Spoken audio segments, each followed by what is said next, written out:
Thank you very much.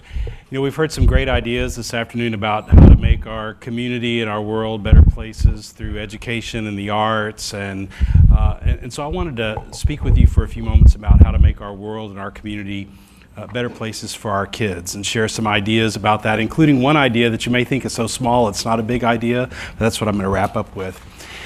You know, kids are important for us to talk about. We need to talk about kids because, first of all, we love them. They're important to us. They're personal to us, whether they're our own kids in our homes or kids we just know. We love them. And so the fact that kids are personal to us makes it important. If that's not enough, kids are really interesting. I mean, they're fun to watch. They're perplexing sometimes, the way they change and the way they grow. And so they're very interesting to us. And then, of course, it's important to talk about kids because they're our future. I know that sounds sort of cliche, but we can spend weeks and months and years talking about economic development and quality of life and improving the educational level of people in our community. We can talk about all the ideas that are going to be brought up here today, but the truth is their success is dependent upon the adults of the future who are our kids today. And our kids today are really different from the way we were kids. Now, every generation says that. These kids today are so different, but the truth is they are very different than my generation or yours. And that reason is that they're so different is largely because of technology. And it's pretty amazing when you think that the average American kid from 8 to 18 years old spends 7.5 hours a day in front of a screen. Some sort of a device, a computer, a TV, a smartphone, 7.5 hours a day. And these little digital natives are so skilled at multitasking, they can cram 11 hours of content into that 7.5 hours that they have in front of a screen. That's pretty amazing. But the research that tells us that about today's kids also tells us that the more time they spend in front of a screen, the more likely they are to say that they're bored and they're sad. So in some ways, our kids today are more connected to the world than ever before, but they're more disconnected from relationships that really matter. And so that's something we should think about as we think about making our community a better place for kids. The good news is we know what kids need. There's been research done with over 2.5 million young people in America that have identified the 40 things that every kid needs in order to thrive in adolescence and be successful in adulthood. The bad news is what kids tell us about whether or not they have those things present in their lives. You know, less than half of kids in America say they can identify 3 adults other than their parents that give them support. Kids tell us that their neighborhoods aren't caring and they don't know who their neighbors are. They tell us that schools are not encouraging caring environments. They tell us that they can't even see their parents as positive role models, and worst of all, they don't identify their communities as positive, supportive places to live. So that's the bad news. But the good news is we know what kids need. We know that if we increase those assets in their lives, that they're going to do better in school, they're going to feel better about themselves, they're going to feel better about other people. We know their academic achievement's going to increase. We know that their discipline furls are going to decrease. As Fred Flippen says, if you have a child's heart, you have his mind. So we know what kids need. We know what the deficits are. We know what we need to do. So let's think about that as a community here. This was referred to earlier. We've had some pretty shocking headlines over the last few years. We had one that said we were the fattest city in America. We had another one that said we were the least literate cities in America. So I'm going to invite you to join me for a few moments and think about a different future for our kids. I'm going to invite you to think with me for a moment about what it would be like to pick up the newspaper and read a headline that someone named us the most thriving city in the world for youth. Imagine that you opened up the newspaper and you read that as our headline. We were picked as #1. This is what the article would say. And this is not just something I'm making up or that I'm saying just because this is something I believe in. This is something that we know from communities that have gotten this right. That if you read this article, communities where assets are high for young people, they would tell you, you would read quotes where these young people would say, this community's full of things that interest me and motivate me. They'd be positive and optimistic. They talk about wanting to help people, and why?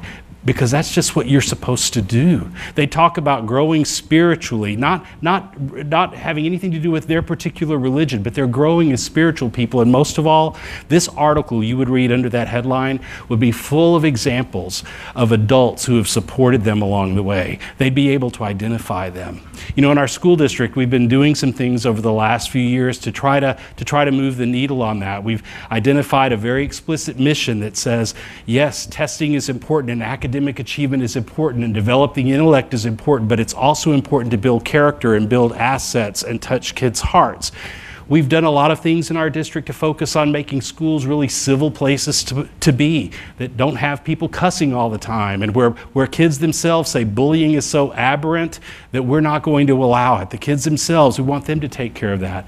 We've created this system that we call GPS that's to help our youngsters who might have trouble navigate from junior high all the way up through high school and be successful and complete. We've done those things, but I've got to tell you, that's not sufficient. And so you've heard people talking all day today about different movements. I'm going to encourage you to think about starting a movement right here in this room related to making this the most thriving city in the world for youth.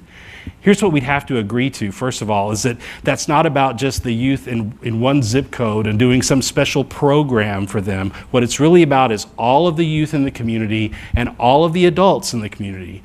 Not just the teachers, not just the preachers, not just the parents, not just the social workers, but every single adult in the community recognizing that they have a role in helping to create that headline. And it means that young people would need to hear consistent messages. This is what communities that have been successful with this, and there are.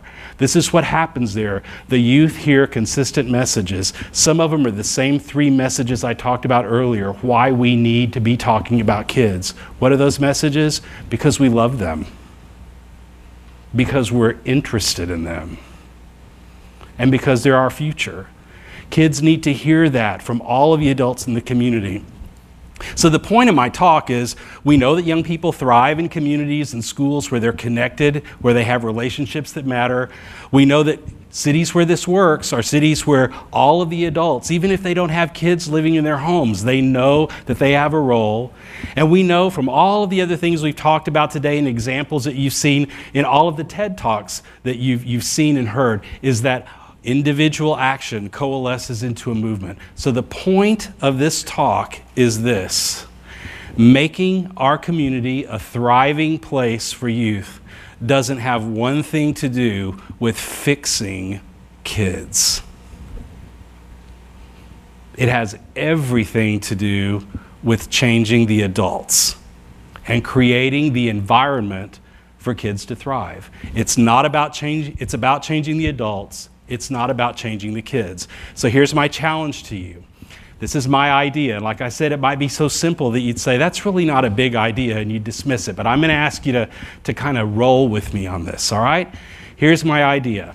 Everyone in this room adopts 3 simple rules for the next 30 days. And here are the rules. Number 1, every one of you makes an effort every single day. You're intentional about it. You see a young person that you do not know, you acknowledge them, you smile at them, and you say hello. They'll be surprised, okay? But what you're communicating to them is, I see you. You matter enough for me to speak to you. So that's number 1. Every day you intentionally speak to one young person you do not know. Say hello, smile, and acknowledge them. Number 2, you learn the names of 3 young people in your neighborhood. Learn the names of 3 young people in your neighborhood, and then every time you see them, you greet them by their name. You say their name to them. Why? Because that says, I see you, you're important, and we have a relationship because I actually know your name. My next door neighbor's here. I don't know his kids' names. I'm going to find them out after I leave here today.